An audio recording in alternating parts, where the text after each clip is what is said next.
reporting from Clapham Junction a little earlier on. Well, we're just hearing reports of violence in Liverpool now. This is on Merseyside. These are the latest pictures.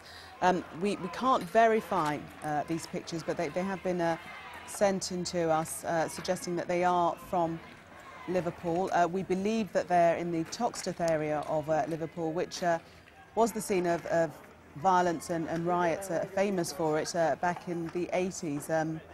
Graham, another escalation, this time outside of London, in an area that has seen previous problems with riots, if these pictures are to be believed. Yeah, and sad thing to see is officers having to withdraw from a very hostile crowd with shields. But again, as I think was one of your correspondents mentioned earlier, low numbers of police against a hostile crowd throwing missiles. So safe thing there is to withdraw until they get sufficient numbers. They can start making advances on the crowd. But they wouldn't be prepared. Why would they? This is Liverpool on Merseyside.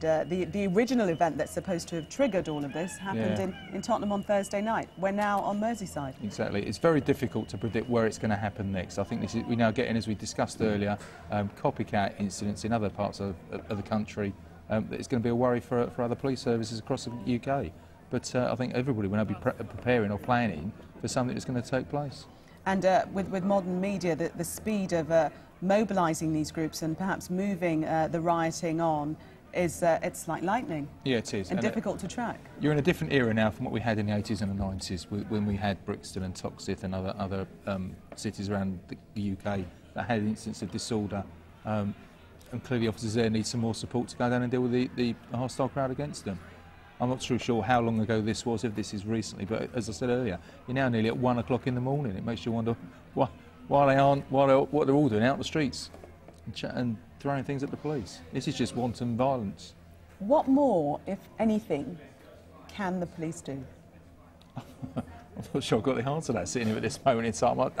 I think you just need to put your resources in the right place at the right time, but that becomes difficult and challenging if you're getting, as we've seen in London anyway, lots of incidences around the capital. Well, I don't know if this is an isolated incident in Liverpool, but you would hope that they would have some other resources to deploy to this one incident, but I think it's exceptionally difficult, as we've seen in London tonight, with it across the whole capital, with serious incidents taking place. But we are seeing that we had a comment from Scotland Yard Commander Christine Jones saying that tonight's event is simply inexcusable, and she announced that the force had now arrested 225 people, of which only 36 have been charged. I mean, people at home will be wondering, why aren't more people being arrested and why aren't more people being charged? What are the police doing to contain this and get people and keep them off the streets? Well, your first priority, as you just said, is to contain it, to try and stop the incidents taking place. You can't always do that by making high volume arrests. If you start arresting lots and lots of people, then the officers making the arrests have to go